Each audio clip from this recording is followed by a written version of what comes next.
بسم الله الرحمن الرحيم. اللهم صل على سيدنا ومولانا محمد وبارك وسلم وصلى الله عليه وعلى آله وصحبه أجمعين. ہمارے سبق کا سلسلہ جاری تھا. پہلے سبق میں نے یہ بات بتائی تھی کہ نورانی قاعدہ یہ 3 اسباق پر مشتمل ہیں. پہلا سبق اداء حروف باعتبار اسماء حروف، یعنی ان 29 حروف کے ناموں کو صحیح یاد کرنا. کل کے سبق میں نے سارے 29 حروف کے نام بتائے تھے. آج کے سبق میں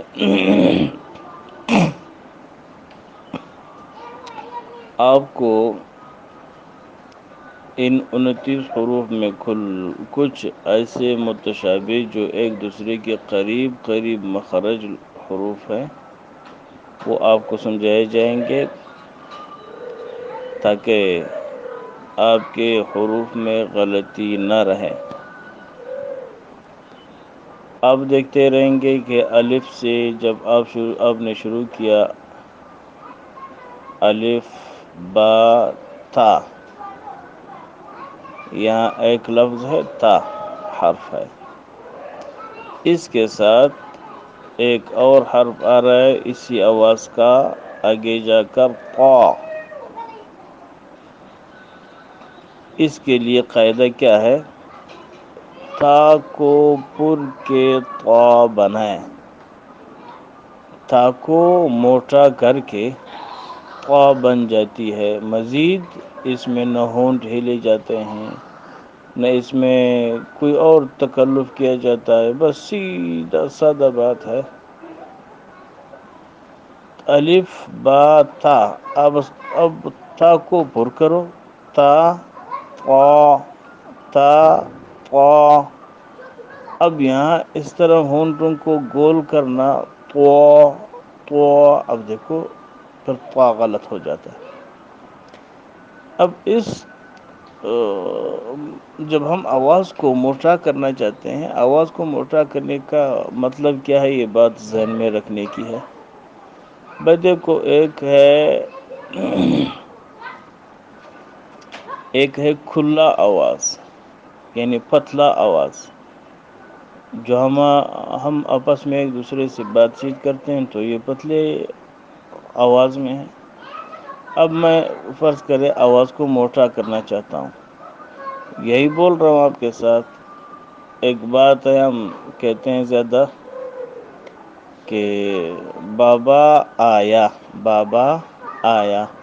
اب اس کو موٹا کرو، صرف زبان کے پچھلے حصے کو حلق کی طرف لے جا کر کے یہ خود بہت موٹا ہو رہا ہے. بابا آیا. اب دیکھو اس میں ہونٹ ہلانے کوئی اور تکلیف کرنے کی ضرورت نہیں ہے، بس اتنی سی بات ہے. تا کو پر کرنے کے لیے صرف زبان کے پچھلے حصے کو حلق کی طرف کھینچا. تا قا تا قا. تو طا کے اندر ہونٹ ہلانا، ہونٹ گول کرنا یہ منع ہے. یہ طا پر طا نہیں رہتی، غلط ہے.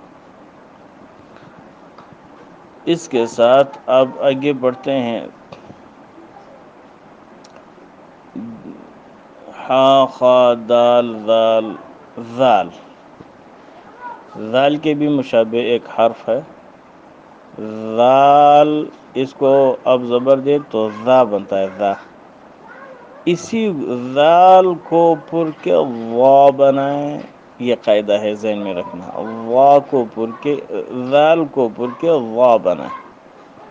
ذا ذا ذا ذا ذا وا وا وا وا. یہ طا کے بعد جو حرف آ رہا ہے وا، یہ اس سے ہو کے وہ ملتا ہے اور اسی سے بنتا ہے. ایک ہی مخرج کے مشابہ حروف ہے. ذا وا ذا وا ذا وا.